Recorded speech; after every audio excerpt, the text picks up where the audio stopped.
Hello friends, நான் உங்கள் star Siraj. Friends, மழை காலம் இப்போ ஆரம்பிச்சிட்டாலே எல்லாத்துக்கும் இந்த பெரியவங்கலேருந்து சின்னவங்க முடிக்க இந்த சளி தொந்தரவு வந்துடுறேன். அந்த சளி தொந்தரவுக்கு நம்ம எல்லார் வீட்லேயும் ஒரு வைத்தியம் வச்சுருப்பீங்க. இப்போ எங்கள் வீட்டில் ஒரு பாட்டி வைத்தியம் இருக்குது. அது செய்முறையை பார்ப்போம் வாங்க. ஃப்ரெண்ட்ஸ், இப்போ நம்மளுக்கு கஷாயத்துக்கு தேவையான என்னென்ன மூலிகைங்கிறத காட்டுறேன். இது ஆடாதோட, தூதுவளை, தும்பை இலை, குப்பைமேனி, துளசி, ஓமவல்லி, வெத்திலை. அது போக ஃப்ரெண்ட்ஸ் நம்ம தனியாக என்ன எடுத்துக்கிறோம்னா, சின்ன வெங்காயத்தில் 2, மஞ்சத்தூள், மிளகு, சீரகம் இதை எடுத்துக்கிறேன்.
ஃப்ரெண்ட்ஸ், இதில் முக்கியமான குறிப்பு என்னென்னா, தும்பை இலையே குப்பைமேனி 2 இலை தான் போடலாம். அதிகமாக சளி உள்ளவங்களுக்கு தான் அதை சேர்த்துக்கிறேன்.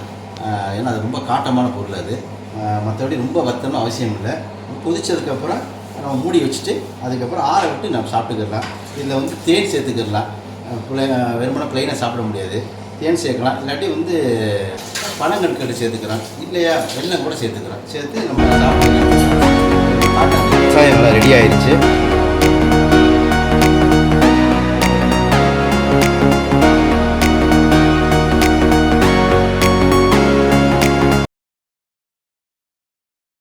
இப்போ கஷாயம் ரெடி ஆயிடுச்சு.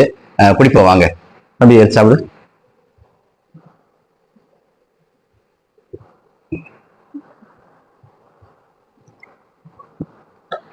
நல்லா தொண்டைக்கு நல்லா இதமா இருக்கு. தம்பி எப்படா இருக்கு? டேஸ்ட் எப்படா இருக்கு? நல்லா இருக்கா?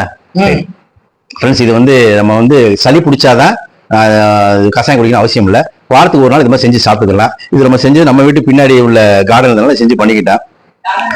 இல்லாதவங்க வெளியில தெரிஞ்ச இடத்துல வாங்கி அதை கஷாயம் பண்ணி செஞ்சு சாப்பிட்டுக்கிறங்க. இதோட சேர்ந்தா சாப்பிடணும். அப்போதான் தொண்டைக்கு நல்லா இதமா இருக்கு. கண்டிப்பா இது நல்ல ஒரு வைத்தியம். கண்டிப்பா சளி நிவாரண மருந்து இது. இது பிடிச்சிருக்குன்னு நினைக்கிறேன். இந்த காணொலி உங்களுக்கு பிடிச்சதா லைக் பண்ணுங்க, ஷேர் பண்ணுங்க, சப்ஸ்கிரைப் பண்ணுங்க. பாய் மக்களே.